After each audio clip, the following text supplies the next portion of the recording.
आप सभी का स्वागत है मेरे चैनल पर। आज की इस वीडियो में प्रवीण महाराज जी ने आपको बताया है कि अगर मन में हर समय गुस्सा, चिंता और डर बना रहता है तो बस ये कर लो। तो बिना देरी के हम वीडियो को शुरू करते हैं और जानते हैं कि वो कौन सा काम है। तो चलिए वीडियो की तरफ चलते हैं। कुत्सितवाद वाचो वेगम, वाणी के वेग को शासन में लीजिए। और मनशाह मनोवेगम, मन का वेग आता है। ये देखूं, ये भोगूं, आदि आदि संकल्प विकल्प, इसके वेग को सह जाओ। कुछ नहीं बोलना, सहने का मतलब होता है कुछ नहीं बोलना। मन कह रहा मुझे ऐसा करना है, मुझे ऐसा करना है, मुझे ऐसा, कुछ नहीं बोलना। कुछ भी उसकी जलन जो हो रही है किसी से नहीं कहना, शांत गंभीर, खत्म। पर उपासक क्या करता है? जो कच्चा उपासक है, नहीं नहीं अब मेरे मन में आ रही, मेरे मन में जलन हो रही, मुझे ऐसा करना है, मुझे ऐसा नहीं। शांत, न बोलना है जो मन में आ रहा है, ना उसकी जलन पर ध्यान देना है। अपने मंत्र नाम उपासना कर्तव्य में लगे रहो, शांत हो जाएगा। इसके शांत करने की युक्ति है, इसे मतलब मत रखो। जैसे एक पागल आदमी रोड में खड़े तुम्हारे ऊपर कंकड़ फेंके, थूके, गाली दे, तो अपने लोग क्षमा भाव से कि वो पागल है, ऐसे मन अभी पागल है, इसके निर्णय पे ना हो। ये क्षण क्षण में बदल, इसको भजन से मतलब नहीं है, इसको क्षण क्षण में नवीन नवीन प्रपंच चाहिए। ये मनसा वेगम, मनोवेगम, इसका स्वरूप यही है, यही बंधन और मोक्ष का कारण है। ये क्षण क्षण में प्रपंच चाहता है। 5 ज्ञानेंद्रियों के द्वारा ये जाल रचा करता है जीव को फंसाने का। जहां हो, जैसी परिस्थिति में हो, बहुत अच्छी परिस्थिति भगवान ने दी, उसी परिस्थिति में भजन कर ले जाओ। परिस्थिति बदलने की जरूरत नहीं है, भजन करने की जरूरत है। भजन कर ले गए तो स्थिति बदल जाएगी, परिस्थिति नहीं। परिस्थितियां कहीं भी अनुकूल नहीं होती, स्थिति अनुकूल बनाई जाती। भजन के द्वारा स्थिति, जीवन में कभी कोई परिस्थिति ही ऐसी नहीं रही जिसमें भजन किया जा सके। जीवन में पूरे, अगर पूरे जीवन के तारतम्य को देखते हैं तो एक कष्ट की वेदी पर स्वाहा ही स्वाहा होता रहा है। जीवन की आहुति केवल कष्ट पर, और आज भी कष्ट ही कष्ट। फिर आप सोचोगे सुख किसे कहते हैं? ऐसे कांटों वाले पेड़ पर ऐसा सुगंधित फूल खिलता है कि जिससे परमात्मा मुग्ध हो जाता है। जीवात्मा नहीं, परमात्मा मुग्ध हो जाता है। वो ये मार्ग है।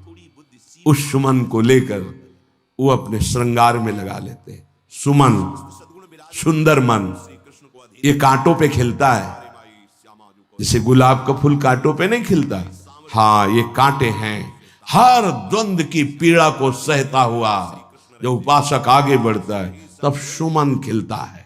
उस सुमन को प्रियाजू अपने केश पास पे धारण करते हैं। उस सुमन को प्रियाजू अपने कर कमल में लेते हैं।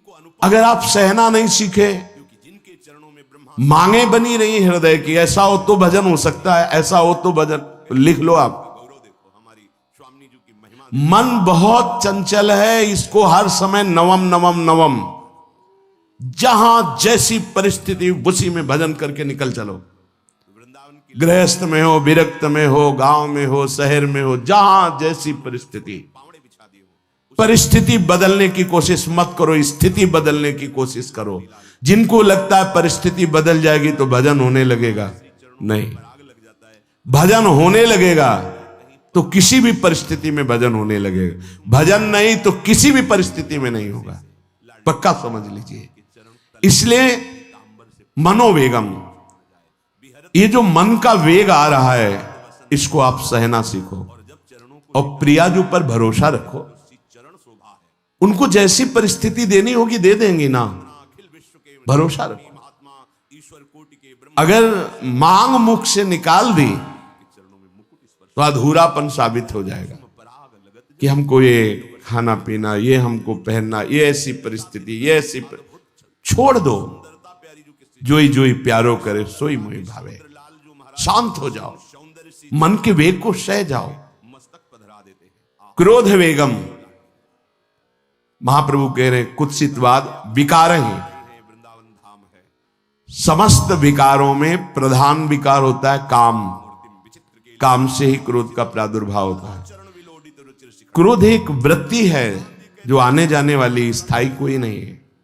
जिस समय आपके अंदर क्रोध आए इस समय मौन होकर हट जाइए वहां से, तुरंत जाकर थोड़ा ठंडा पानी पिए, प्रभु के चरणारविंद की तरफ अपनी वृत्ति को ले जाने की कोशिश कीजिए। उस व्यक्ति से चिंतन हटाइए जिससे क्रोध आ रहा है, उस व्यक्ति की उस क्रिया से चिंतन हटाइए जिससे क्रोध आ रहा है, हट जाइए।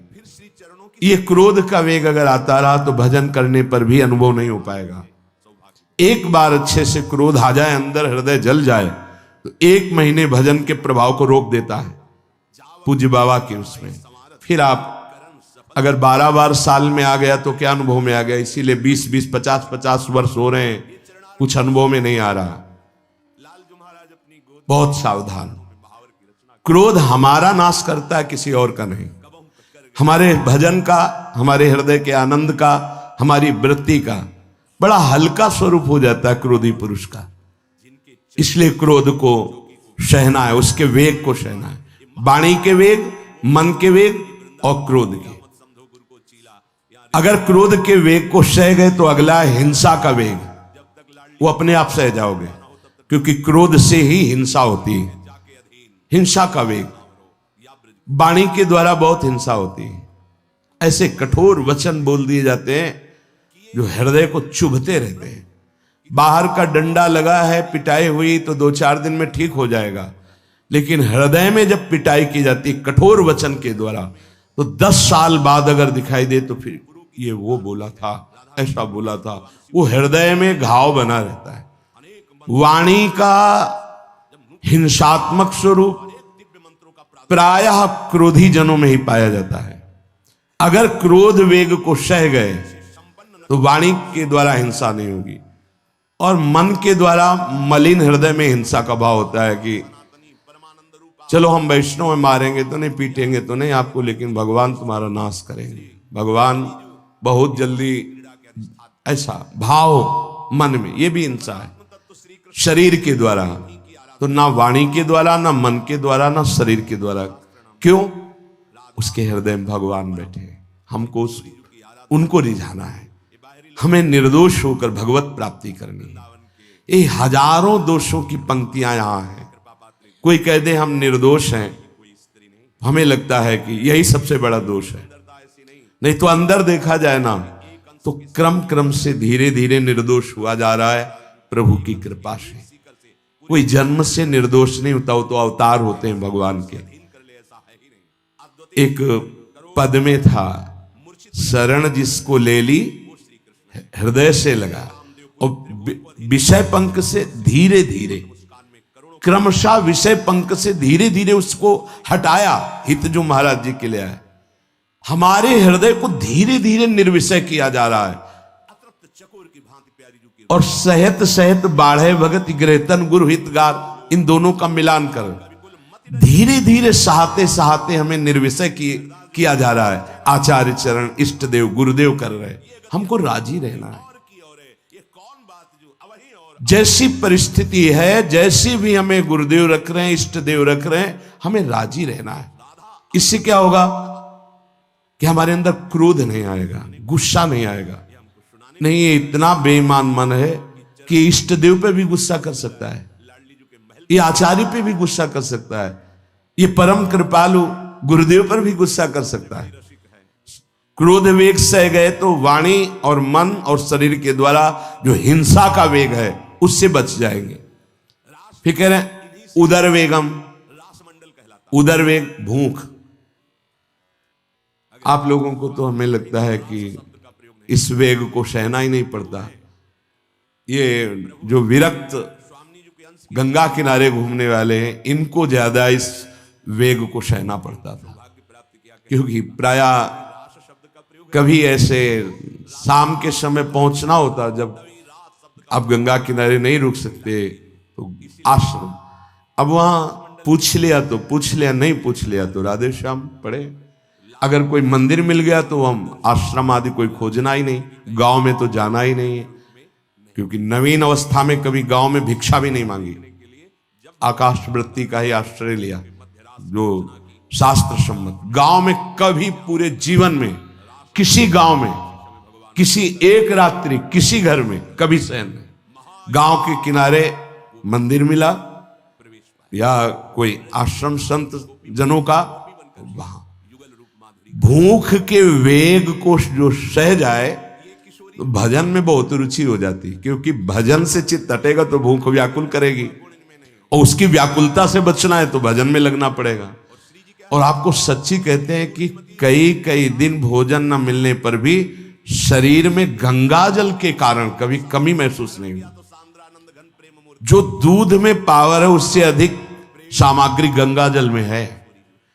अब वो बहुत से ऐसे नगरों के समीप से गंगा मैया निकली जहां से बड़ी बड़ी फैक्ट्रियों का, तो नहीं, बहुत सुंदर गंगा जल, वो तो सुंदर है ही, था, है, रहेगा।